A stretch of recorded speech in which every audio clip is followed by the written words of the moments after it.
नमस्कार, KP news 24x7 में मैं अश्विनी आपका स्वागत करती हूं। आइए देखते हैं आज के मुख्य समाचार। बसवा कल्याण उपचुनाव में अपने अपने उम्मीदवार के प्रचार में जुटे वरिष्ठ नेता बसवा कल्याण पहुंचकर सभाएं आदि कर रहे हैं।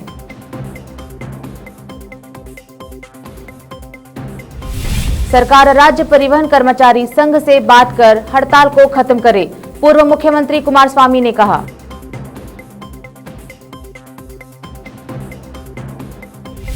राज्य परिवहन कर्मचारी अपनी मांगों को लेकर हड़ताल पर बैठे, सभी बस बंद रहने से लोगों को करना पड़ रहा है परेशानी का सामना। बीजापुर में बसों की हड़ताल से लोग हुए परेशान, ऑटो और निजी वाहन की बड़ी मांग।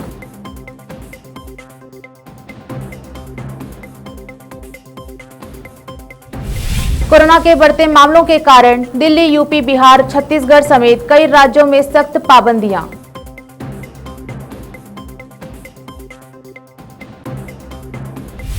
राकेश टिकैत की चेतावनी, कहा शाहीन बाग ना समझे सरकार, कानून वापसी तक जारी रहेगा आंदोलन।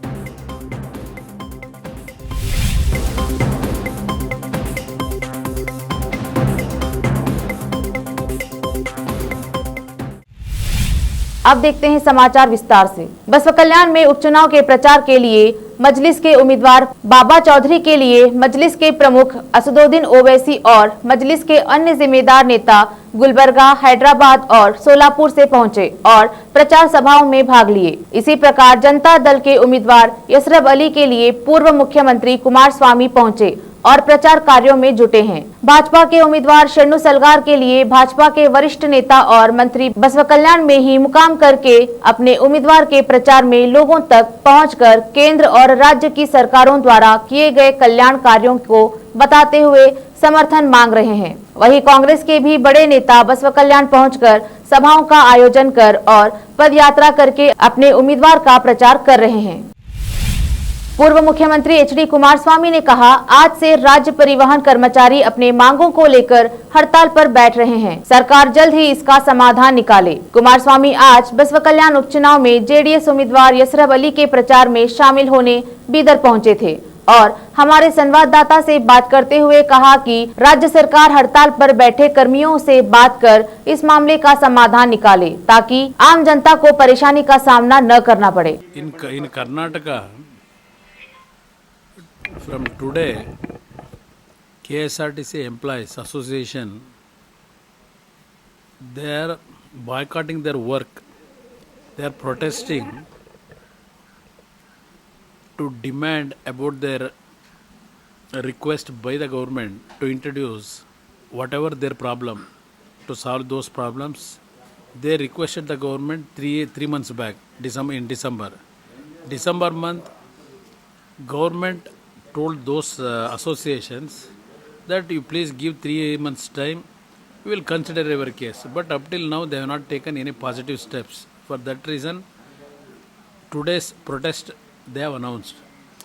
I demand the government somehow immediately solve this problem by convincing those associations. Otherwise, common man will going to affect for their daily the common man's daily routine work.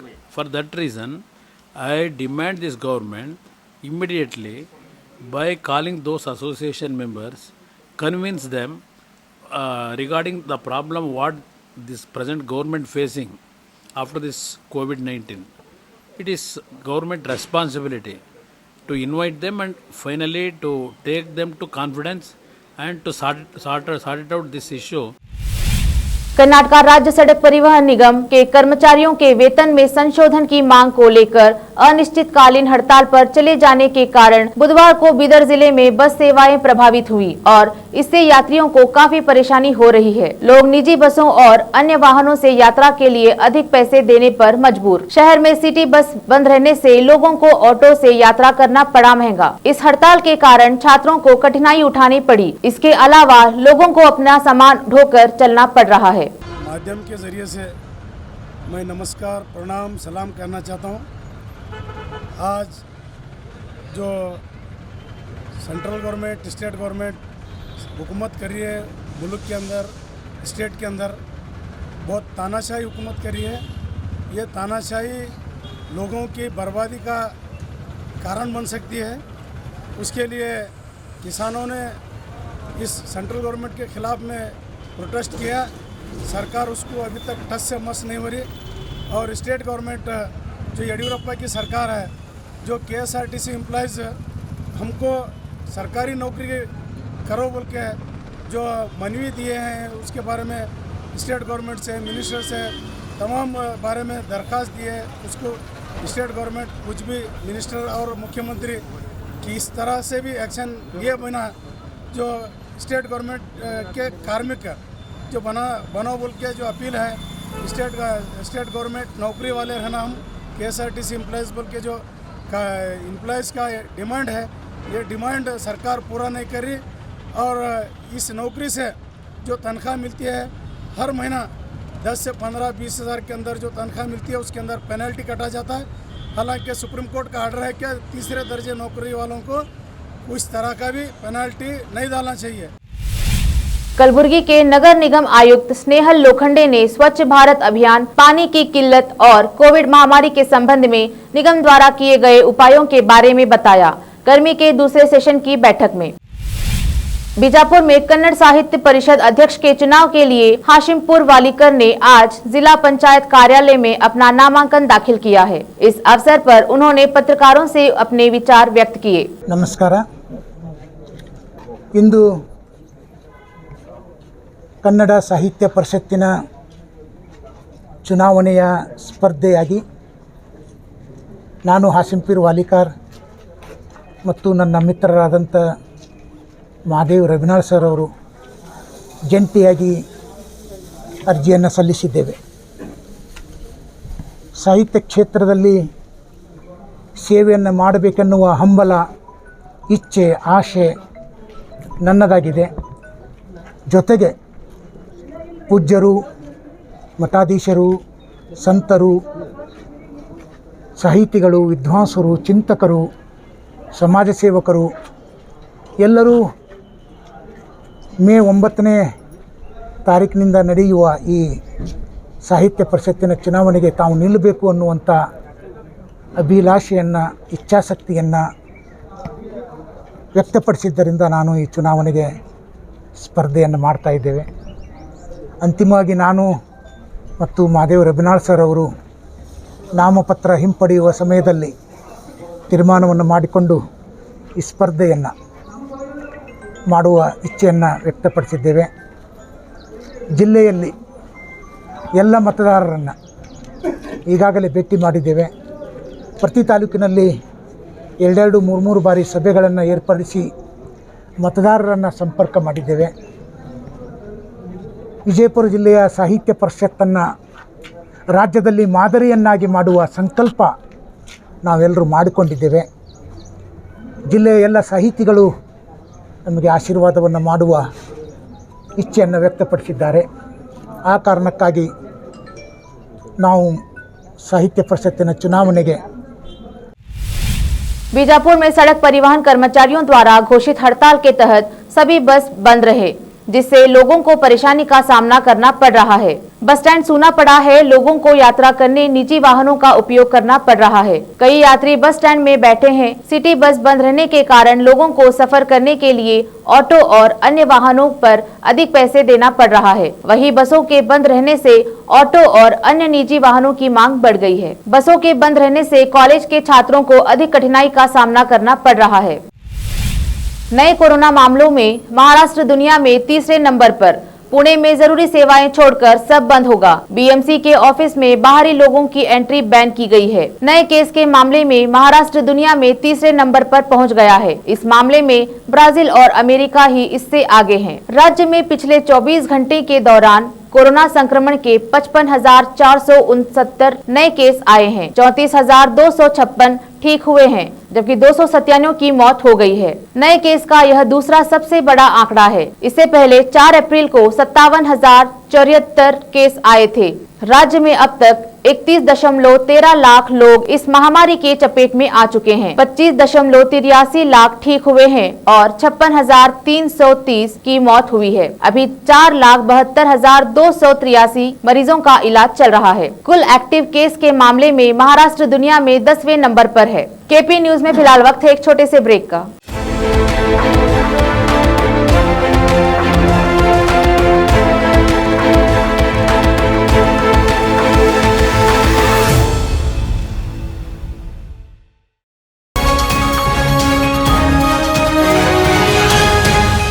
आपके अपने शहर, राज्य, देश और दुनिया भर में क्या कुछ हो रहा है जानने के लिए, देश प्रदेश की राजनीति से जुड़ी हर छोटी बड़ी खबर से बाखबर रहने के लिए और सुबह से लेकर रात तक आपके मनोरंजन के लिए, कानून से जुड़ी समस्याओं के उपाय जानने के लिए और हेल्थ से जुड़ी बातों को जानने के लिए देखते रहिए आपका अपना टीवी चैनल केपी न्यूज 24/7। देखिए देश और दुनिया भर की खबरें केपी न्यूज से। VK primary and high school English medium BA BCom B.Ed Bidar शहर में बच्चों की बेहतर शिक्षा का एकमात्र केंद्र, जहां विशाल कक्षाओं और सुखद वातावरण में शिक्षा प्रदान की जाती है। कंप्यूटर शिक्षा का उचित प्रबंध और मॉडर्न लेबोरेटरी की सुविधा के साथ साथ सांस्कृतिक गतिविधियों में भाग लेने का पूरा मौका दिया जाता है। एक्सपर्ट्स टीचर्स के माध्यम से शिक्षा की व्यवस्था सचिव दिलीप कुमार कमठानी की देखरेख में और वैजनाथ कमठानी की अध्यक्षता में चलाए जाने वाला और कई पुरस्कारों से सम्मानित शैक्षिक केंद्र VK primary and high school English medium BA BCom B.Ed Vidyanagar Bidar. Phone number 8550001972। Break के बाद फिर एक बार आपका स्वागत है। दिल्ली, यूपी, बिहार, छत्तीसगढ़ समेत कई राज्यों में सख्त पाबंदियां लगाए गए हैं। देश में कोरोना महामारी ने एक बार फिर गंभीर रूप ले रही है। रोजाना कोरोना के मामले नए रिकॉर्ड बना रही है। कोरोना संक्रमण की चेन को तोड़ने के लिए विभिन्न राज्य एहतियाती कदम उठा रही है। दिल्ली, यूपी, महाराष्ट्र और पंजाब समेत कई राज्य सरकारों ने सख्त पाबंदियां लगा दी हैं। दिल्ली में अब रात 10 बजे से सुबह 5 बजे तक घर से निकलने पर रोक लगा दी गई है। वहीं गुजरात सरकार ने भी 30 अप्रैल तक 20 प्रमुख शहरों में शाम 8 बजे से सुबह 6 बजे तक नाइट कर्फ्यू लगाने की घोषणा कर दी है। हावड़ा में चुनाव प्रचार के दौरान भाजपा नेता शाहनवाज हुसैन पर फेंके गए पत्थर। भाजपा नेता व बिहार के मंत्री शाहनवाज हुसैन ने दावा किया है कि जब वह बंगाल विधानसभा चुनाव के लिए मंगलवार रात उत्तर हावड़ा में प्रचार कर रहे थे, तब उन पर पत्थर फेंके गए। हुसैन ने इंटरनेट मीडिया पर एक वीडियो अपलोड किया, जिसमें वह ड्यूटी पर तैनात अधिकारी को 2 पत्थर दिखा रहे हैं और कथित घटना के लिए तृणमूल कांग्रेस को जिम्मेदार ठहरा रहे हैं। हुसैन ने ट्वीट किया, तृणमूल कार्यकर्ताओं ने मुझ पर पत्थर फेंके जब मैं उत्तर हावड़ा विधानसभा क्षेत्र के मुजफ्फर चौक पर एक सभा को संबोधित कर रहा था। उन्होंने कहा कि वह सुरक्षित है और भाजपा कार्यकर्ताओं ने घटना के संबंध में हावड़ा के गोलाबारी थाने में एक शिकायत दर्ज कराई है। पुलिस ने इस सिलसिले में FIR दर्ज करने की पुष्टि की है। ये पत्थर को हम फूल बना देंगे और उसके कमल को फूल ये जो पत्थर है ना, समझ आए, इसको पन्नी में पैक करके रखना। ये रिकॉर्ड है ना, अगर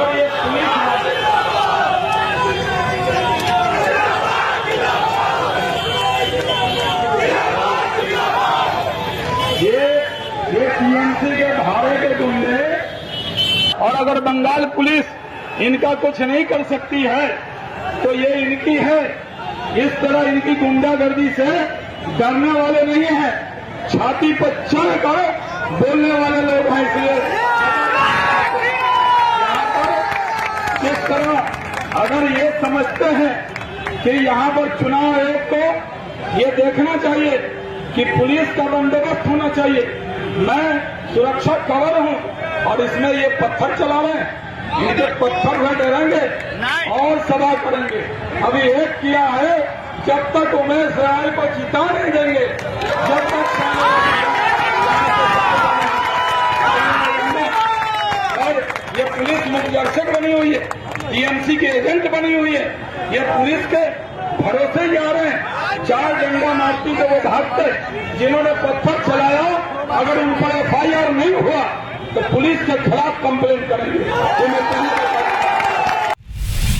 राकेश टिकैत की चेतावनी, कहा शाहीन बाग न समझे सरकार, कानून वापसी तक जारी रहेगा आंदोलन। उत्तर प्रदेश के सहारनपुर जनपद में एक शादी समारोह में शामिल होने आए राकेश टिकैत ने सरकार को कड़े शब्दों में चेतावनी दे डाली। भारतीय किसान यूनियन के राष्ट्रीय प्रवक्ता राकेश टिकैत ने कहा कि यह आंदोलन शाहीन बाग नहीं है जो कोविड के नाम पर डराने से खत्म हो जाएगा। यह तब तक जारी रहेगा जब तक कि सरकार कृषि कानूनों को वापस नहीं ले लेती। उन्होंने कहा कि केवल उत्तर प्रदेश में ही नहीं बल्कि देश के अन्य राज्यों में आंदोलन जारी रहेगा। उन्होंने मीडिया से बात करते हुए कहा कि सरकार किसानों को कमजोर ना समझे।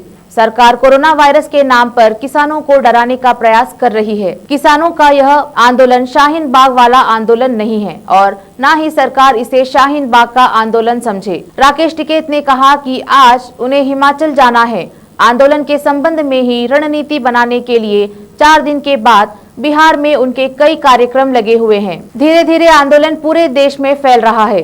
सरकार को मजबूर होकर इन तीनों कानूनों को वापस लेना होगा। उन्होंने कहा कि यदि कानून वापस नहीं लेती सरकार तो वह उम्र भर आंदोलन करने के लिए तैयार है। आखिर में फिर एक बार देखते हैं मुख्य समाचार। बसवा कल्याण उपचुनाव में अपने अपने उम्मीदवार के प्रचार में जुटे वरिष्ठ नेता बसवा कल्याण पहुंचकर सभाएं आदि कर रहे हैं।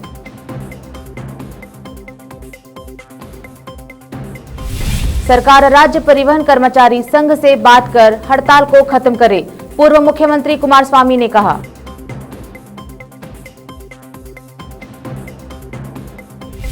राज्य परिवहन कर्मचारी अपनी मांगों को लेकर हड़ताल पर बैठे। सभी बस बंद रहने से लोगों को करना पड़ रहा है परेशानी का सामना। बीजापुर में बसों की हड़ताल से लोग हुए परेशान, ऑटो और निजी वाहन की बड़ी मांग।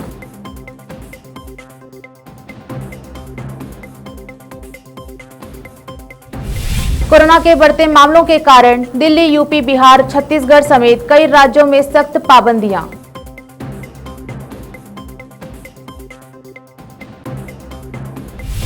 राकेश टिकैत की चेतावनी, कहा शाहीन बाग ना समझे सरकार, कानून वापसी तक जारी रहेगा आंदोलन।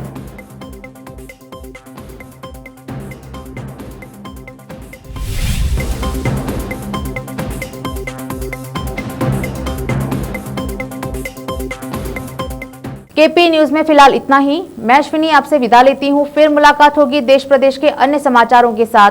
तब तक के लिए देखते रहिए केपी न्यूज 24/7। धन्यवाद।